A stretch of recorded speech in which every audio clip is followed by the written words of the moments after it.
It's now time for Party Chat Sports.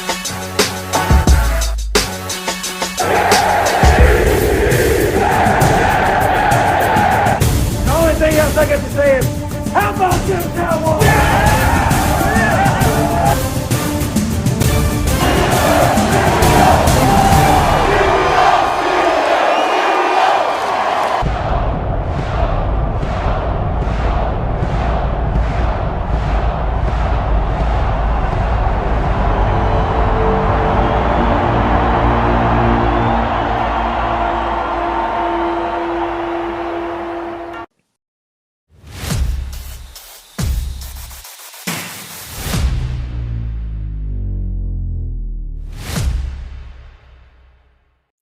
Hey, what's up, Jet Nation, and everybody else listening to Party Chat Sports? I'm one of your hosts, Caleb Gill, with another edition of the series of Jets Misfortunes. However, today, we're going to put a little positive spin on this today. We're not going to be so negative Nancy as we have been the last couple episodes.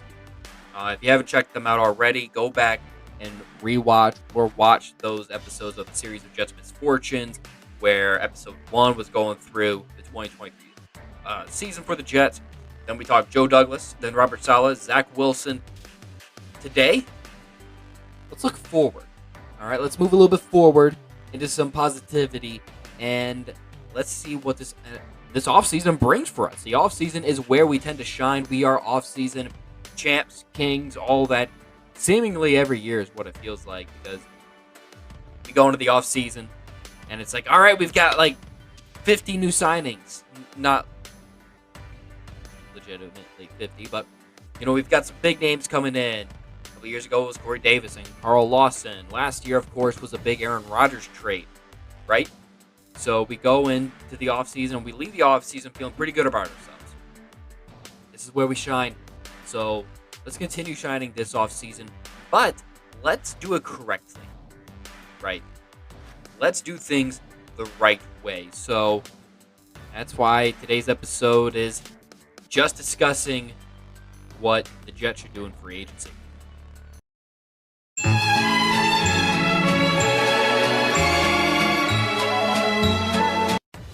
When it comes to what the Jets should address in free agency, so I got a list of needs for the Jets. Just for me, looking at the team, what I think this team needs. And it's a lot, if we're being honest. And you probably understand that already, that I feel this way just from watching and listening to the things I've had to say regarding the Jets. So I think the Jets need 3 offensive linemen. They need 3 new offensive linemen at least. Well, not at least. They need 3 new offensive linemen. Starter offensive linemen. They need some depth too, but let's get the starters in place first. I think they need 3 new offensive linemen, if it be 2 tackles and a guard, or 2 guards and a tackle. There's some flexibility with 2 guys that are already there, and Joe Tippmann and Elijah Vera Tucker, so just bring in some offensive linemen and figure the rest out later. Because those 2 guys do provide you with some flexibility. And that's going to be a big key, a big emphasis from me when trying to discuss the offseason for the Jets is what can provide you with the most amount of flexibility, not just in the trenches, but also come draft day. You want to have a lot of flexibility come draft day. The Jets do need at least 2 new wide receivers. I have no faith in Allen Lazard. I don't care how much money he was given. I don't care that Aaron Rodgers wasn't there last year and probably would have made him look a little bit better. I don't have a lot of faith in Allen Lazard. I don't want to see him hardly ever out there on the field. You need at least 1 guy. You have to get at least 1 new wide receiver next to Garrett Wilson. You don't want to go into the year with Allen Lazard starting in 11 personnel. You need at least 2 new guys. How you address that? Trade, free agency, draft. Kind of just figure that one out. The Jets quietly do need another running back right behind Breece Hall. You don't want Breece Hall to be the workhorse and getting every single carry, right? You've got to get at least another running back in there behind Breece Hall and competing with Izzy Abanikanda. They're going to need another edge, especially if Bryce Huff walks. Yes, you might have faith in Will McDonald. The Jets' need for edge has nothing to do with Will McDonald, if he's the guy, if he's going to fill in or not. This defense needs 3 edge rushers. The way they rotate and try getting guys in there and keeping guys fresh you need 3 edge rushers minimum, which is why bringing Bryce Huff back has been a big emphasis for a lot of Jets fans, but it's neither here nor there at this point. You need a running mate next to Quinnen Williams. They need another interior defensive lineman. Al Woods, Quentin Jefferson are both not going to be on this team, it looks like, for next year, so you need a guy, at least one guy, that can help Quinnen Williams out, or Quinnen Williams can help out because of how dominant a force he is up front. And then you're going to need at least 1 to 2 safeties. The only safety that is scheduled to be on the roster as of today is reporting on March 9th. I believe it's Tony Adams.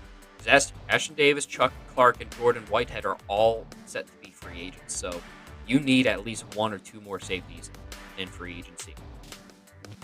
So the big thing that the Jets need, obviously, offensive line. A couple of the targets. So what I'm going to do moving forward in this episode is give you targets at positions of need. I've highlighted 3 positions that we'll discuss. Talk about a couple guys to bring back. The dream scenario offseason. After talking about some trades. But that's kind of the outline for this episode. And that first position I want to hit is the offensive line. Like I said, they need at least 3 new offensive linemen. I don't care if it's 2 guards and a tackle. Like I already said, 2 guards and a tackle, 2 tackles and a guard. Doesn't matter. Figure it out. And the couple of these guys you're going to hear a lot these next couple of days. Like Tyron Smith. 33 years old. He is a phenomenal. He's a Pro Bowl, All-Pro caliber tackle when he can stay healthy. Last year he managed to stay healthy throughout most of the season. But I have my concerns. Especially, we just had Dwayne Brown, who last year was coming off of a pretty significant shoulder surgery. Didn't practice hardly at all during the offseason. And that was Tyron Smith's thing, was just limit the amount of time he practices and can stay healthy. Dwayne Brown didn't hardly ever practice. He comes back, and he's a liability when he's out there, and he wasn't really ever out there. Dwayne Brown is older than Tyron Smith, I get that. But the age and injury concern when you're trying to protect Aaron Rodgers coming off of an Achilles injury does concern me. I did ask Drew, the resident Cowboys fan here at Party Chat Sports, like, am I essentially dumb or foolish for not trusting Tyron Smith if the Jets were to sign him? And Drew's like, yeah, you'd be foolish. He's going to be, as long as he stays healthy and you give him the right practice regimen, he's going to be really good for you. So that does give me a little bit of confidence hearing that from Drew. I do have some concerns. But if they draft a Tyron Smith, if they sign a Tyron Smith, and you have Elijah Vera Tucker as your right tackle, you're going to hear a lot of scenarios for Elijah Vera Tucker. And then you draft, say you draft a tackle, that gives you flexibility. So if in that scenario, you would then be able to move ABT into guard, where he is elite. Here's Elijah Vera Tucker. He has played 4 out of 5 NFL offensive line positions. The only one he hasn't played in this league is center. And he has excelled at all 4 of the positions he's played. So he is your movable object. That's why I keep saying, I don't care how many at each position you get, just get guys in. Because you have a guy like Elijah Vera Tucker that you can move all around the board.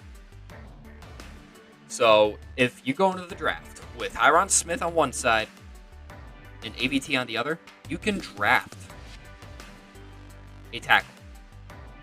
You don't have to draft a tackle, but you can draft a tackle, and that tackle goes at right tackle, and then ABT can go right or left guard next to Tyron Smith. I'm cool with that. I can live with that. Especially if you get some depth on the offensive line. That's going to be another thing the Jets are going to have to do. Another guy you're going to hear, offensive tackle-wise, Jonah Williams.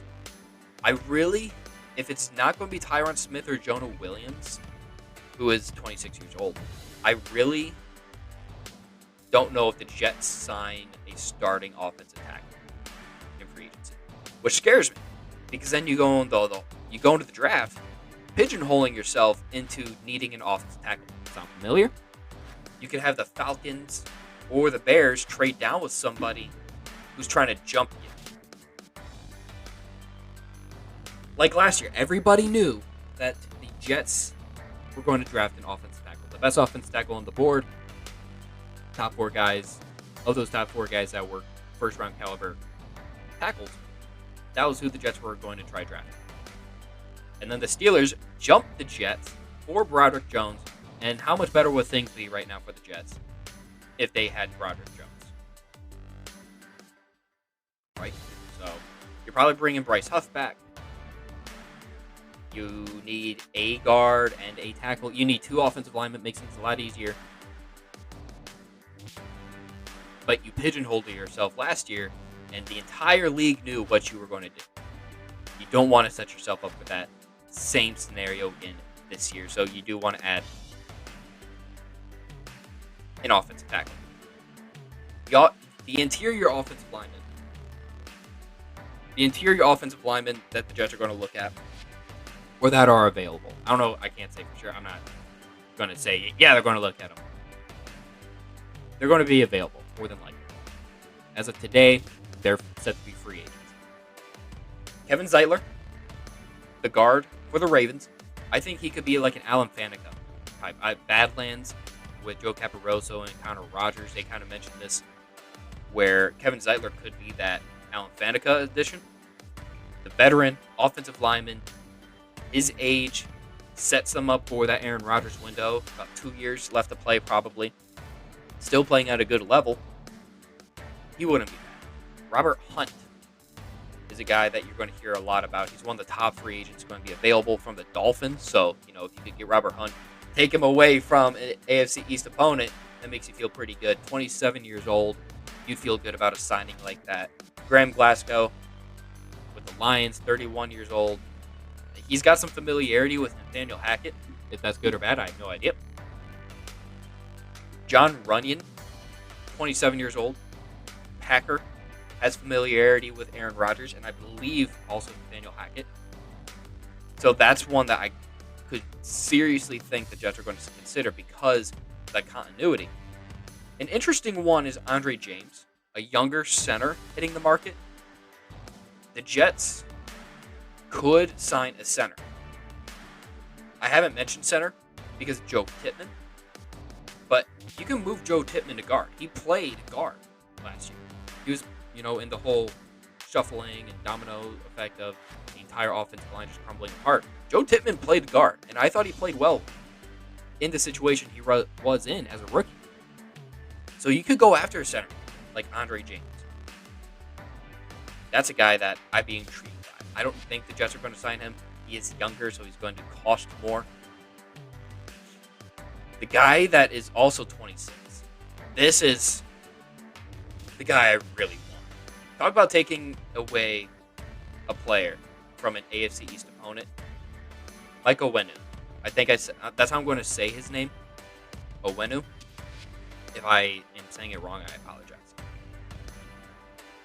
But man, that dude's versatility. I love guys with versatility. That's one thing I absolutely love about AVT. He can play guard and tackle. Owenu can play guard or tackle.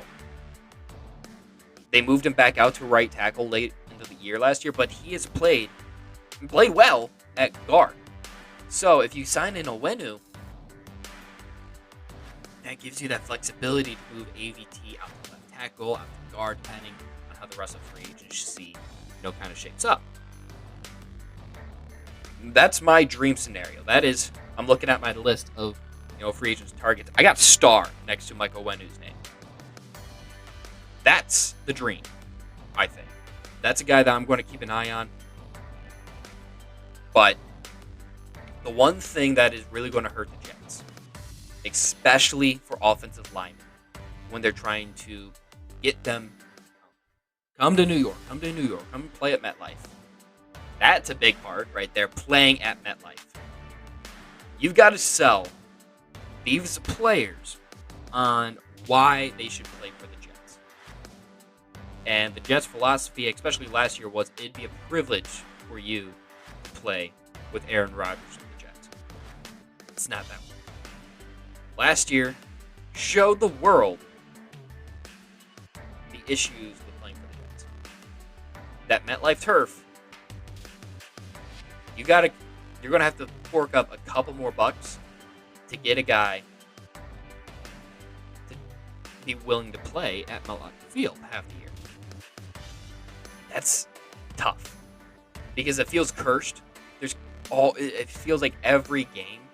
That's an exaggeration, I know, but it feels like every game there's a severe injury that occurs at MetLife Field between the Jets and the Giants games. So you got to convince a player to play on MetLife Field for an offensive line coach who is constantly ridiculed and people publicly call out, especially for the way he runs his practices. Kind of why I'm a little weary on Tyron Smith. If the offensive line coach is known for practicing guys really rough and hard, which then leads to injuries, it happened in Tennessee and it happened last year with us. Is Tyron Smith really going to fit into that plan, that mold of what the Jets envision and how Keith Carter likes to coach? The other thing, too, is money. The Jets, this is out of the Jets' control unless they were to move out of the New York area. But the income tax it plays a role. You have to convince a player and pay him enough to where that really doesn't have an effect. Because the income tax on players in New York and New Jersey is highly significant. That's why players, especially late in the year or their careers, are willing to go down to a Tampa Bay, a Jacksonville, a Miami, even if the teams are not that great. I mean, think of the year that Mike Wallace and Ndamukong Suh both went to the Dolphins. A large part of that is the fact that the state of Florida has no income tax, where you look at states of New York and New Jersey where that income tax is especially high. Not to get into an economics lesson here, but you do want to try convincing players or your free agents that it is worth coming to the Jets despite how much the state is going to take away from you. I mean, even if you sign that same exact contract in states like Florida. So that's going to prove to be difficult, which is why, as much as I want Michael Wenu, I'm not getting my hopes up. I'll let you know later on who I think the Jets are really going to get.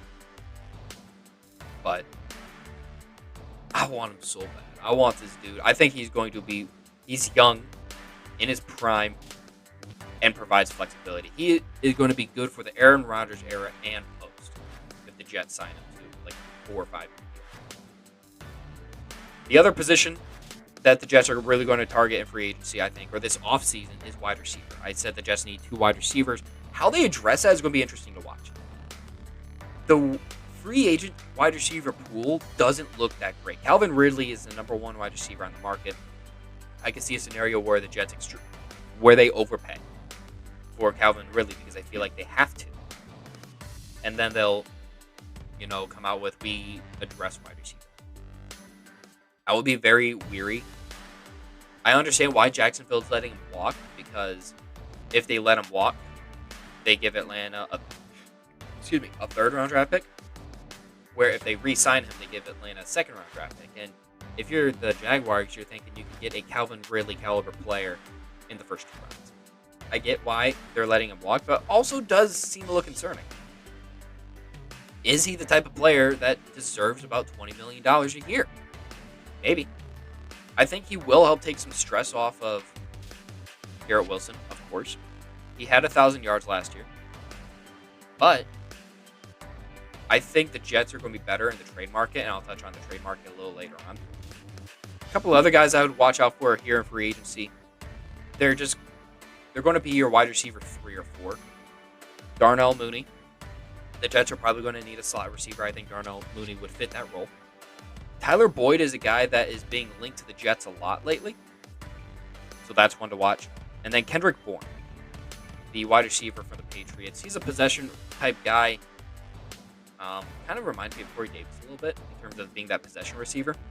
I think if you signed him and added a guy via trade or the draft, you feel okay. And then I put defensive line, a couple defensive linemen on here. So, and these 2 guys are guys that I would like the Jets to bring back. They played with the Jets.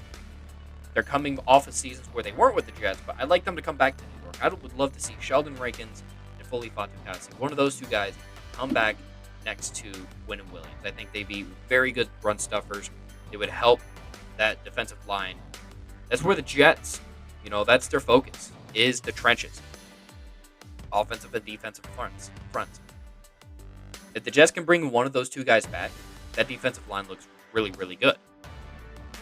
If they don't, and they let Quentin Jefferson and Solomon Thomas and Al Woods all walk, and they don't really have a hole or somebody to fill that hole, that's going to be a weak spot, unless they draft the guy.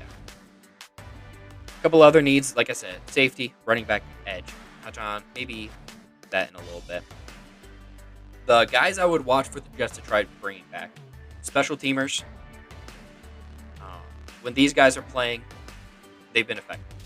Greg Zuerlein, Thomas Morstead, they both need to come back. Do not let them walk.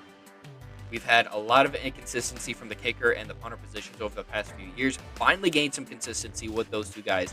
Bring them back. And then also special teams, Justin Hardy. When Justin Hardy's out there, you feel the impact. You feel the impact even more, though, when he's not out there. He's a phenomenal special team player. Bring him back, and he's a leader. He's been a captain for the last couple years. The locker room needs it. Quentin Jefferson and Solomon Thomas, both mentioned those guys. Ashton Davis, Chuck Clark, Jordan Whitehead, the safeties. We'll see what they decide to do at safety. I think they're going to try bringing Chuck Clark back, but he's coming off of an injury. They did trade for him last year, but he is coming off of an injury, so we'll see. That probably brings the price down a little bit. Ashton Davis has been okay. Jordan Whitehead hasn't been nearly as good. The big guy, though, is Bryce Huff. You want to bring Bryce Huff back. He is a 25-year-old edge rusher in the prime of his career. He's going to be really, really good wherever he goes, and the Jets just underutilize him, and they have really botched this whole Bryce Huff situation, because if your intention was never to bring him back, they should have traded him last offseason when there was interest. Sorry, had to wet the whistle there for a second. Quote, trademark, Drew Nelson. I mentioned a couple trade targets. So those trade targets are all wide receivers. I think the Jets, what the Jets should do is trade for a wide receiver. If it be Cortland Sutton from the Broncos. The issue there, though, is they just traded Jerry Jeudy today. I'm going to put this up on Sunday, March 10th, but I'm recording this on Saturday, March 9th. They just traded Jerry Jeudy, so I don't know if that increases the odds or decreases the odds of Cortland Sutton being traded as well, because he's been rumored. I would love Cortland Sutton next to Garrett Wilson. I think his big play, his ability to climb the ladder for those 50-50 balls, I think that'd be very fun. Deontay Johnson is a very intriguing guy as well. Toledo guy, as you can see, back there, Love the Toledo guys. Would love to see a Rocket play for the Jets. And he's a very, very talented. He just, struggles to get into the end zone. And he's another diva wide receiver from Pittsburgh. So you do have to worry about that. Because a lot of times, Antonio Brown, Juju Smith-Schuster, Mike Wallace, like I said earlier, a lot of times when those receivers leave Pittsburgh, it's for good reason why the Steelers, they're a smart organization. So when they're ready to let a guy like that go, you do have to feel some concern. But he's still talented, so I wouldn't mind if they traded him before him. A couple guys from the Chargers, like Mike Williams and Keenan Allen. There was a report by Diana Rossini earlier today saying that the Chargers are willing to trade off some of their vets. They need the money. So those two guys, the Mike Williams one would make a lot of sense. Again, climbing the ladder. Aaron Rodgers likes to throw those 50-50 balls, and Garrett Wilson's good at those. He's a little bit smaller. He's 5'11". Yeah, I think he's 5'11". Where Mike Williams over 6 foot. So, that wouldn't be bad. The one I really have to start is Brandon Ayuk. We'll see what ends up happening with that.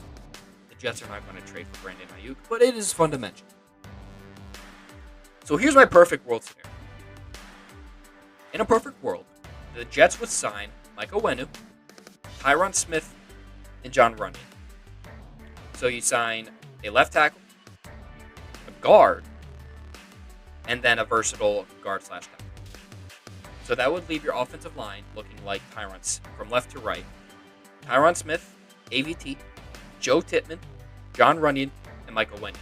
So that provides you the flexibility at 10 where you can draft a tackle if you want, and then Michael Wenyu and John Runyon battle it out for that right guard spot. Or you just kind of, play around with it when you get to training camp. But you could draft a tackle, or you don't have to draft it. Right? You could draft a Brock Bowers if he's available. You could draft a wide receiver like Robo Dunze or Brian Thomas Jr.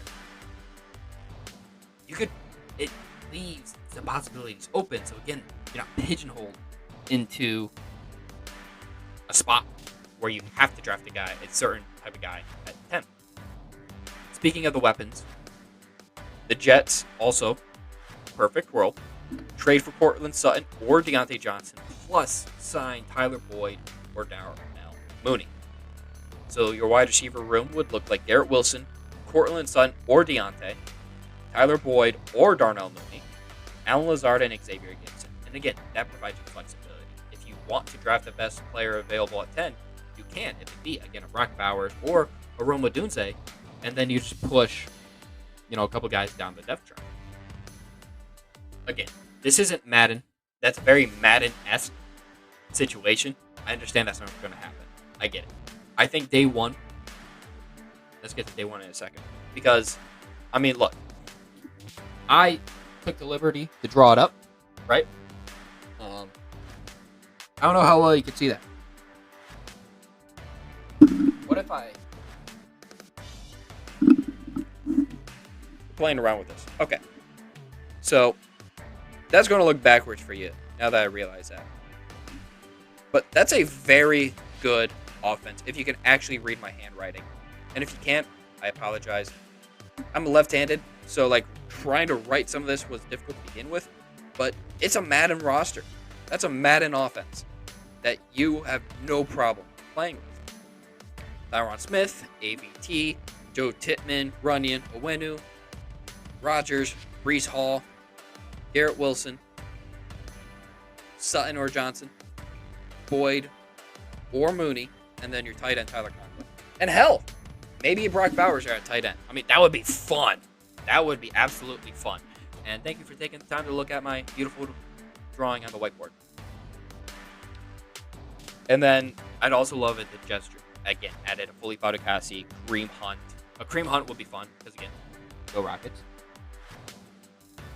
Or a AJ Dillon. Familiarity with the Packers and Aaron Rodgers and Nathaniel Hackett, so that would make sense. And then just some sort of veteran safety. I would also love if the Jets brought back again Morstead, Zerline, Jefferson, Clark, Ashton Davis, Justin Hardy. I think a lot of those guys you could legitimately bring back. Bryce Huff would be my biggest ask in terms of bringing back because the Jets need at least 3 edge rushers. If he walks, that is a hole. I don't care what you think. Both Jermaine Johnson and Will McDonald, they can both be really good players. The Jets still need at least one more edge rusher, and good edge rusher, because of how often they rotate players. Let me wrap by saying what I think the day one predictions are going to be. I think the Jets are going to add 2 interior offensive linemen. They're going to look at that tackle market. They're going to be outbid, and a team like the Chiefs is going to sign Tyron Smith. They're going to realize, okay, we have to get the interior lineman, and then we can move AVT out the tackle. I think ultimately Elijah Vertucker is going to play tackle. Week 1. So if that be Michael Wenu, Robert Hunt, Kevin Zeitler, Andre James, 2 of those guys, I think, is who the Jets are going to really, you're going to see the Jets keyed in on 2 interior offensive linemen. They'll sign 1 interior offensive lineman day 1. And then I think they're going to make a real strong push for Calvin Ridley. I think they're going to make a really strong push for Calvin Ridley. But they're going to try harder in the trade market. The trade market is where I think they're going to try getting another wide receiver. At the end of the day, just make sure if you're the Jets, you have as much flexibility as possible come draft day, where you can draft a tackle, or you can draft a weapon, or you can draft a defensive lineman or an edge. Just give yourself the flexibility. Maybe you draft a quarterback, right? Maybe you are in a spot where you draft the future quarterback. You know, don't completely rule it out. It's like a 1% chance that happens, but weirder things have happened, especially with teams that Aaron Rodgers has been at. So let's hope, again, tomorrow, March 11th, is when legal tampering begins.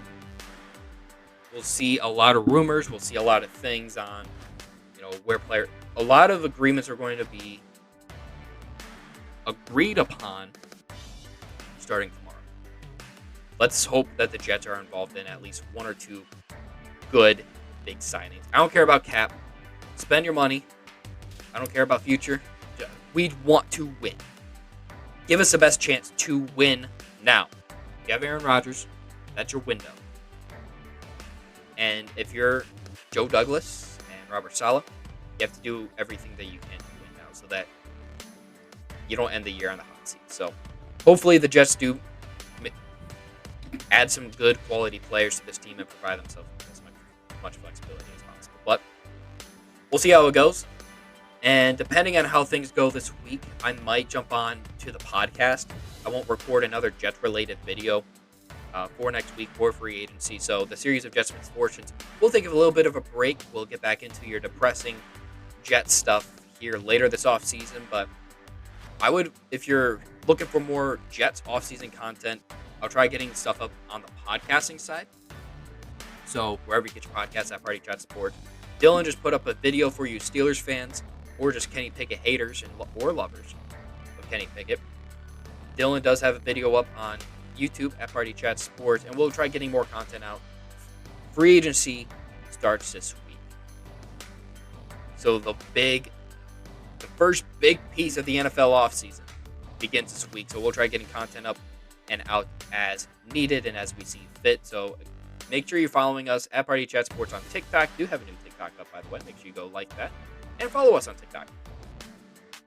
Make sure you like, subscribe, follow on YouTube, and also on Twitter. We'll keep you up to date with everything going on at Party Chat Sports. But until next time, let's hope this is a great week. Fingers crossed, right, for some big free agent signings for the Jets or trades. I'm open to a trade, right? Let's hope for some big moves. Hope you have a great rest of your week. Enjoy legal tampering and the beginning of the league year starting. Until then, JTS.